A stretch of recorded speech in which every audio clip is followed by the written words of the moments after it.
David Hockney has never been more prolific.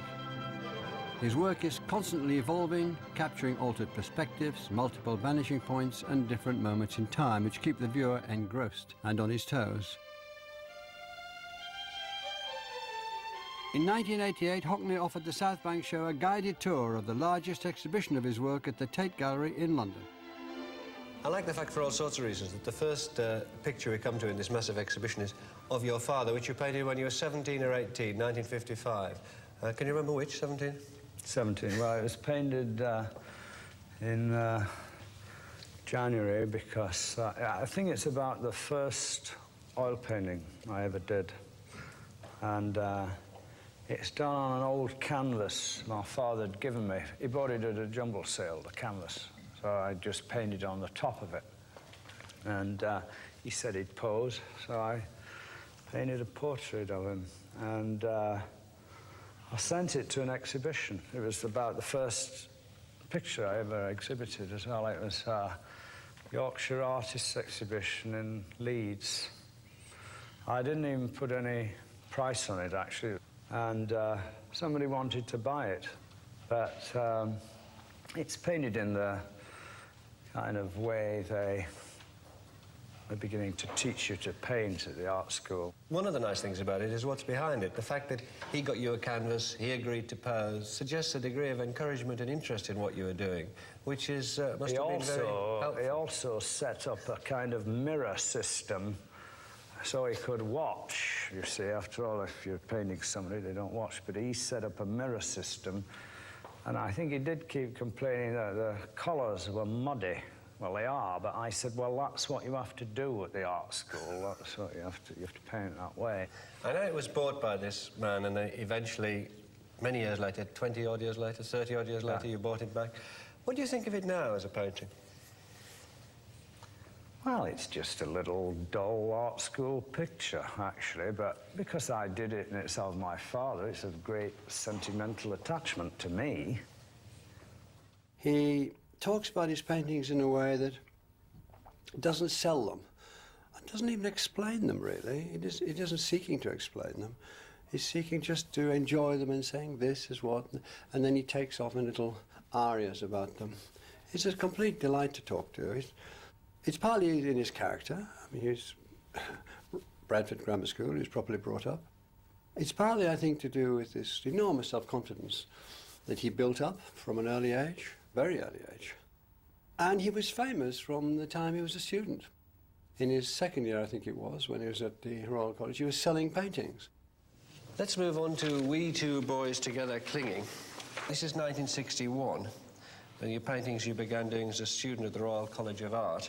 I did a few paintings, in a sense, based on, like, abstract expressionist ideas, but it wasn't that satisfying to me. So slowly, I started putting lettering in pictures. Yeah. That seemed to me to make after all, it's from a cubist idea, lettering in pictures, isn't it? So I started putting it in and realized that the moment you put a word there, it was a little bit like a figure. You were forced to look at it.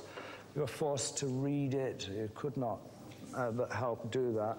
The words are from a poem of Walt Whitman, and one of his poems was We Two Boys Together Clinging, which I thought was could be interpreted all kinds of ways. It was even sexy.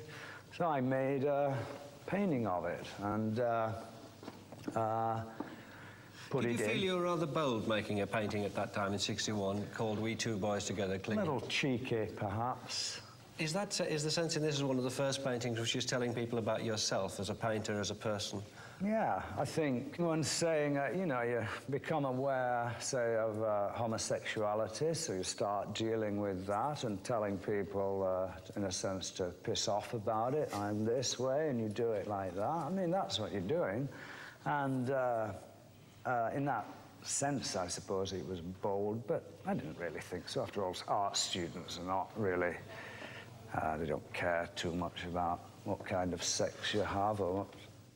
What's very interesting about Hockney's very early work is, you know, you can talk about it in terms of pop art, although as his dealer, Paul Casman, once said he was a pop artist for about 5 minutes. American abstract expressionism, French art brut. You can name check all of those things, but there's something fundamentally original. There's a real verve, vibrancy, energy, and confessional edge. You know, those early works, we two boys together clinging, you know, are about a kind of hidden sexuality at a time when homosexuality is still criminal. And Hockney sort of explores in a coded way, but also obviously proclaims, you know, this is who I am. And in a sense, there's never been that kind of sense of openness in British art. After you moved to California in 1964, you became the painter of Southern California. The Piranesi of Los Angeles was a phrase that was floated around. What drew you to Los Angeles, and what drew you to doing all these paintings about water and pools there? Well, sun, I think, drew me to Los Angeles. Because it's nice and warm and it's always sunny. It means it's always sexy, it means it's light, full of colour. And I just had a hunch that it was a place I'd like. I just went there, I didn't know a soul there. I thought it was 3 times better than I'd imagined when I got there. What drew you to painting pools? And then tell us a bit more specifically about this. I noticed the patterns that the water makes. Some people never notice the patterns at all. But I noticed them, and you see this kind of dancing light, this light causing it. And frankly, I was also aware that it only happens on the surface of the water, this thinnest film. How thick is it? Does it actually exist? It's only on the surface. What he was about, each one of them, I was painting the water in different ways. I mean, if you photograph moving water in a swimming pool, it will always, it's frozen. You become deeply aware it's frozen. Whereas if you paint it, you make the lines dance and flow and so on. They have time. What were you doing with this splash, most specifically? Well, this was painted after a lot of these. This is 3 or 4 years after.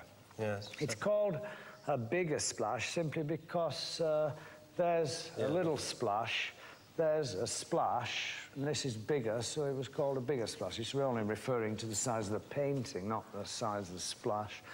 But actually, it was painted, the splash itself is actually painted from a photograph of the splash. You can't quite see a splash, really, yourself. It lasts such a short time.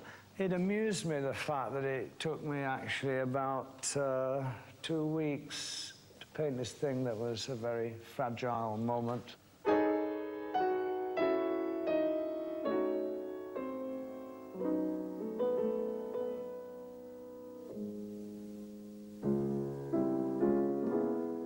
You've painted a lot of double portraits, and there are quite a few of them in this particular gallery. What attracts you about the double portrait, first of all? A double portrait is obviously about a relationship as well. I mean, in a sense, they're not quite like a portrait. I mean, it's more important about what's going on between 2 people. Well, what's going on here, would you say? Well, this was a portrait of 2 friends of mine. Ozzy was a fashion designer. Celia designed fabrics. And their relationship did rather fascinate me, actually. In a way, you begin with the wrong thing. I mean, she should be sitting down, really, shouldn't she? And it should be Ozzy standing up, actually. But Ozzy wasn't quite the normal husband who would stand up. He wanted to sit down. I think it might have been Celia's vanity. She probably thought she looked better stood up in this dress. I wanted them, the 2 figures, in a very clear space, like a Piero della Francesca figures in a clear space, or Fra Angelica's figures in a clear space. I like painting like that. I liked Italian painting like that. There's often a duality in his art. What's there on the surface, what lies underneath. And I think that he's exploring, sometimes explicitly, the tensions in given relationships. Sometimes it's just the tension in how 2 figures are in a given space. But I think also he's reworking what's called the conversation piece, which is an 18th century idea in portraiture, where there is a sense of interaction between figures. And Mr. and Mrs. Clark and Percy, it's a brilliant example of how you take the most difficult option. The most difficult option being, he has the figures against the light. The open door and the light is right at the centre of the painting. It's much easier to have it on the left or the right, but he goes for the most difficult option. And it's that, I think, partly that gives the painting that extraordinary sense of originality. Let's have a look at another double portrait over here, which is about 5 or 6 years later, and it's your parents. You've painted your parents a lot individually, particularly your mother. My mother poses very patiently, as you can see sitting there. My father, the moment he thinks you're not painting with the brush, then he's no need to do, and he'll pick up a book or he'll do something else. He's not, if he thinks if you're not actually painting with the thing in your hand, he's no need to sit still. And in the end, his fidgetiness, I realised, was something I should put in the portrait. I had to put it in, and eventually I painted him looking at a book like that. But when my sister saw it, she thought it was a very accurate portrait. And that pleased me. I thought, that's better than what any art critic might say, because she sensed what it was about. After all, they're her parents as well. I moved to Paris, and I didn't do many paintings, very, very few, maybe 3 or 4 in 2 years. 1974, I was asked to design the Rake's Progress, Stravinsky's opera for Glyndebourne. And I went back to Hogarth as a source for the ideas and scoured books on him. And one of the engravings I found was in a book about perspective. And this painting is based on the engraving. And I was amused by it because obviously what Hogarth was saying was, if you don't know about perspective, great big blunders will be made like this. And it's full of all the perspective being wrong. I mean, other in the sense that she could light his pipe from here, which, you know, spatially you're not supposed to be. She's on a different level. The little sheep get bigger as they go away. The lines are going out that way instead of doing that, and so on. And I was taken with the picture anyway, and I realized, frankly, Hogarth might have thought there were blunders, but it does work pictorially anyway. And I liked that. I mean, I like the fact you can break the rules. This is called A Visit with Christopher and Don. That's Christopher Isherwood and Don Baccardi, two very good friends of yours. You painted a double portrait of them as well. It's 1984. It's kind of a crude first attempt to make another kind of narrative picture that you're forced to look around. In a sense, it begins right up on that yellow road up there, in a way, and then it moves round and round. But if you begin up on the yellow road, which is their road, Adelaide Drive. The one that sweeps right across to the middle of the Sweeps right down, and yeah, I always remember where to stop because there's a big palm tree there with a sign that says 145 Adelaide Drive. And they park their little cars there. You can see the cars are parked there. Then you descend into their house. But when you're stood there, you look down into Santa Monica Canyon. Their house is actually on the side of the canyon. And you look down and you see a house on a cliff over there. Then, as you come down into their living room, which is here, these are actually the 2 chairs that were in the other painting. Portrait, yeah. You've come down into the living room and you look out of the window and actually you see that house again. That's the same house. It's the same thing. You've moved. It means you've moved now down here, and here is the house, and it's that again. Then, and it's 7 times in the painting, that if house. you then walk along, which means you're not out here looking into the house, you're in it. As you walk along, here's the dining table, and again you see that house. You're moving along. You're then moving along a corridor past the bedroom with a big window, which you see the house again, because it's a long way away. The television set is in reverse perspective, which means you can move past it. I can see it from this side, or I can walk past it and see it from that side, which means it's about you moving. You come into Christopher's study and again see the house, you see, which means you're here looking at that house. And if you move all the way back, you come back. Don's studio was at the other end of the house, separate, and he has 2 floors there, and again you see the house. So it means you're on this floor or that floor, and he would draw in it. And Christopher was a writer, Don was a painter, drawer, so I put them at, and in a sense they worked at either side of the house.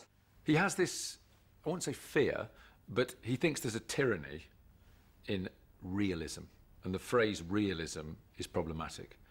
The double portraits, Mr. and Mrs. Clark and Percy in particular, he says is as close as he gets to naturalism in his art. But he's moved to and from conventional naturalism. And of course, conventional naturalism, for most people, is the idea of an image that seems, in inverted commas, photographic.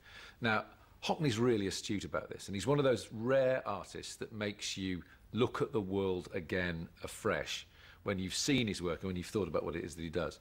He said beautifully once, the photograph gets it nearly right, but in the tiny bit it gets wrong, or doesn't get right, it misses by a mile. And that's the area that I'm groping around in. And so much of the work of the last 20 years in different ways, particularly when he uses photography in a fragmented or collage way, deals with the tyranny of single-point perspective. We don't see the world from one perspective. We think we do, but actually our eyes move and we refocus and we see things from different, I mean, even if we're static, we're looking at different perspectives all the time. And he wants to try and conflate that. I mean, that's part of the language of Cubism, and he's acknowledged that. That's what Picasso and Braque were doing in their fragmented Cubist forms. But he wants to explore that. So it's about ways of seeing, ways of looking, and a shattering, again, of single-point perspective. At first, it looks like, frankly, quite a conventional picture with the road disappearing into the distance. It looks like a vanishing point there, but there's actually many, many vanishing points in it, because you are drawn into the space. I think it's a different feeling. I'll point out, it was very complicated to make. I mean, we needed a ladder for a start. If you think about it, this photograph alone, it's just the photograph of a stop sign. But you can't be on the road doing it because you'd be doing that, and it would therefore look like that. So I had a ladder, and I go up on a ladder and just photograph it. The lettering on the road is from a ladder looking very down. The viewpoint is not from here looking that. You're actually moving in this all over the place. I'm not out here, as it were, you see. So what do these different points of view give? Well, it makes a different space. That's what it's doing. It makes a space that pulls you in and you participate in, which seemed to me more thrilling space. People were always telling me not to waste my time and so on. I took no notice. I thought, well, if it's for me, actually, I'm doing it, not you, anyway. And when I finished it, I felt, as far as I was concerned, I had altered, in a sense, the idea of a landscape photograph.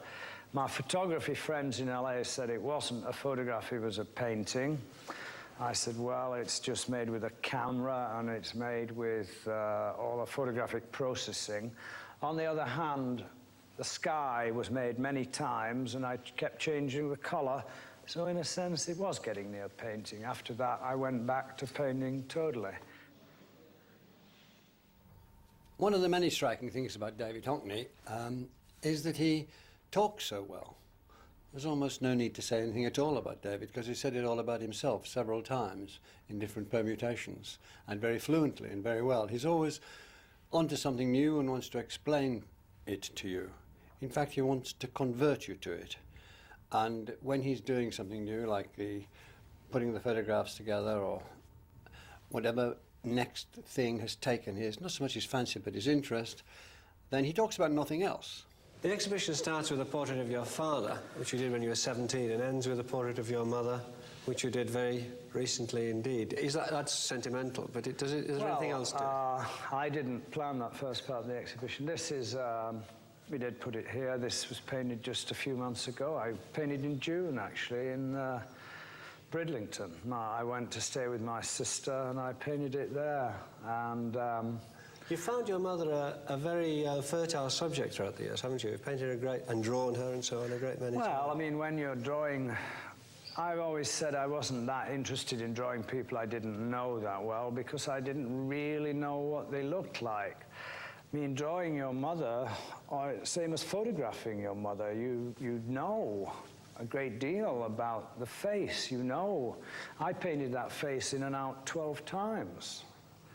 The last time I did it was painted, possibly the face was probably painted in 3 or 4 minutes. But I'd had to struggle. I did about 12 before I did that. But each time I took it out is because I felt it wasn't my mother. Somebody else might have thought it looked like her, but I didn't. Is there anything painterly that you can point to that says this is my mother, or is it a feeling you have about it? When you're saying you did it again and again, was that because she didn't look the way you, in your mind, knew her to feel, or the way you couldn't make her be on the canvas? Well, it's a bit of both, but I mean, I wanted, as it were, an image of my mother there that I wanted to make as well as I could, and it was quite a struggle. But everything's a struggle, actually. I never do it easily. Thanks very much. Yeah. I like that. What did your mother think of the hands? She hates me painting her hands, but because she's a lot of arthritis. I noticed because my grandfather all had that hands are expressive, aren't they? Yeah.